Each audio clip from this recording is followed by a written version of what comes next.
Last year, over 1.3 million vehicles didn't even make it to their first 30,000-mile service before being slapped with a major safety recall. We are seeing brand new engines self-destruct and $80,000 luxury EVs turning into bricks in owners' driveways. If you're looking to buy a vehicle in 2026, the marketing is lying to you. Today, I'm stripping away the polished commercials to reveal the 13 worst car brands that will drain your bank account and leave you stranded. Stick around until the end because I'm also sharing the 4 bulletproof investments that every mechanic I know actually respects. Let's get into the metal.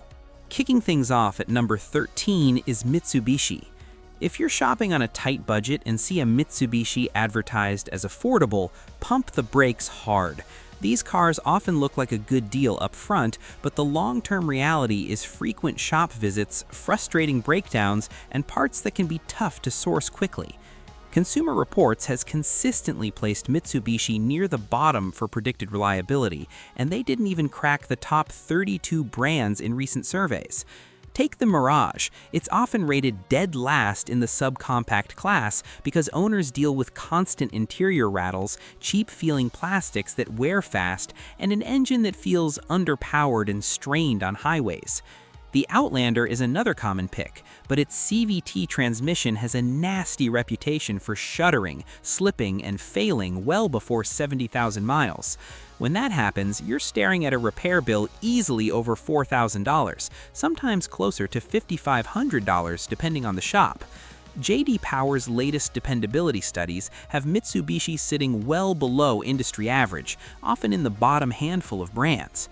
Resale value is another gut punch. These vehicles depreciate fast, and with fewer dealers and service centers in many areas, you're left waiting longer for fixes. The brand hasn't made the big leaps in build quality or tech that competitors have.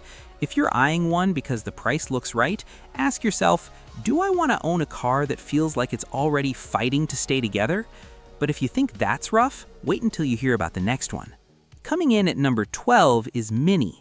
These cars are undeniably cute, fun to zip around in, and turn heads with that go-kart-like handling. But underneath the stylish exterior, many owners face a financial and mechanical headache that sneaks up fast.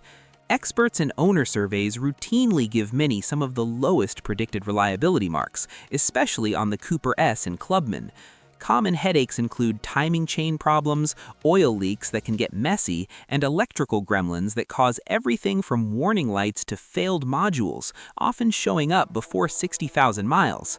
RepairPal data shows average annual repair costs hovering around $850, which is luxury car territory for what is essentially a small hatchback. Remember, Mini is owned by BMW, so you're often paying premium labor rates and parts prices even for routine work. Transmission issues pop up too, hard shifts, slipping, and in some cases, full replacements that cost a small fortune. One longtime owner put it perfectly: it drives like a blast until it doesn't. Independent shops sometimes hesitate on these because of the complexity, pushing you back to the dealer. If you're thinking of buying a Mini in 2026 for the fun factor, make sure you've budgeted for higher maintenance. Have you ever owned a Mini that surprised you with repair costs? Drop your story in the comments. I read every one. Number 11. Fiat. Number 11 is a brand that proved some stereotypes are earned. Fiat. The old fix-it-again Tony joke is more relevant in 2026 than ever. The 500L and 500X are masters of electrical gremlins. I've seen infotainment screens go black, windows refuse to roll up, and random check engine lights that even high-end scanners struggle to diagnose. Their reliability scores are consistently at the bottom of J.D. Power rankings. But here's the real kicker. Fiat is pulling most of its lineup from the US. If you buy one now, you're buying a ghost car with no future parts support and zero resale value. Buying a Fiat today is like buying a sinking ship because you liked the color of the paint. Number 10, Jaguar. Sliding in at number 10 is Jaguar. It's the royal name with a commoner's reliability. If you look at the F-Pace or XF, they are stunning, but underneath that British aluminum is a nightmare of gearbox malfunctions and battery drain issues that will leave you jump-starting your $70,000 car every Monday morning. Their Ingenium engines have a history of turbocharger failures and cooling system leaks that can cook an engine in minutes. You're paying for a premium badge, but receiving subpar engineering. There's a reason Jaguar disappeared from the 2025 J.D. Power dependability study. There simply wasn't enough positive data to keep them on the board. Number 9, Land Rover.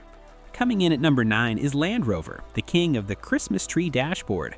They sell you the dream of crossing the Sahara, but most Range Rover Velar owners are just trying to make it to the grocery store without a suspension fault. Their air suspension systems are famous for leaking, leaving the car sitting on its bumpers. In 2025, they were ranked the absolute worst in the industry for dependability. Think about that. Out of every brand on the road, Land Rover sat at the bottom. I've seen 2025 models recalled for brake software faults within 3 months of delivery. You can spend $90,000 on a new one today, and in 24 months, it'll be worth $45,000. If you want a luxury SUV that actually works, buy a Lexus LX. If you've ever had a Land Rover horror story, I want to hear it. Drop a comment below and let's warn the others. Number 8, Chrysler. At number 8 is Chrysler. This is a brand that has essentially stopped trying. They are down to 2 aging models and both are struggling. The Chrysler 300 is an ancient platform, but the Pacifica minivan is the real concern. It's one of the most complained about vehicles on the market. Between the jerky 9-speed transmissions and the Pacifica Hybrid's tendency to lose all power while driving, it's a safety risk for families. J.D. Power ranks them second to last in reliability. When you buy a Chrysler in 2026, you aren't just buying a car, you're buying into a brand that is slowly fading into the history books. Number 7, Alfa Romeo. Number 7 is Alfa Romeo. These are some of the most beautiful cars ever built. The Giulia and Stelvio are rolling art, but they are also mechanical roulette. Consumer Reports gave them a dismal 30 out of 100 for reliability. Why? Because the software and sensors are hypersensitive. I've seen Alfas go into limp mode because of a minor sensor glitch that requires a specialized dealer tool to reset. Parts are often on back order for weeks because they have to come from Italy. Do yourself a favor. If you want a driver's car that won't leave you stranded, go look at a Toyota GR86 or a Supra. You get the soul without the headache. Number 6, Tesla. At number 6, we have the brand that revolutionized the industry but forgot about quality control, Tesla. When you pay $60,000 for a car, you expect the doors to line up. Tesla's initial quality is consistently at the bottom because of panel gaps, thin paint, and rattling trim. But the Cybertruck is the biggest red flag. In early 2025, over 46,000 of them were recalled because the accelerator pedal could literally get stuck. That isn't just a glitch, that's a life-threatening design flaw. Between phantom braking and bricked screens, Tesla is acting more like a software company in beta than a car manufacturer. If you want a reliable EV, the Hyundai Ioniq 6 is currently cleaning Tesla's clock in terms of build quality. Number 5, Nissan. Sliding into number 5 is Nissan. This one hurts because Nissan used to be a titan of reliability. Today, it's a shadow of its former self. The main culprit is the Xtronic CVT. Whether it's a Rogue, Altima, or Pathfinder, these transmissions are prone to overheating and internal belt slipping. I've seen them fail at 60,000 miles, right after the powertrain warranty expires. Nissan has also been plagued by corporate instability and cost-cutting that have gutted their interior quality. Don't gamble your hard-earned money on a Nissan in 2026. Stick with the RAV4 or a CR-V. Your wallet will thank you. Number 4, Jeep. At number 4 is Jeep. They sell adventure, but the only adventure you'll get is a ride in a tow truck. The Jeep Wrangler and Gladiator are iconic, but they are also some of the least reliable vehicles in North America.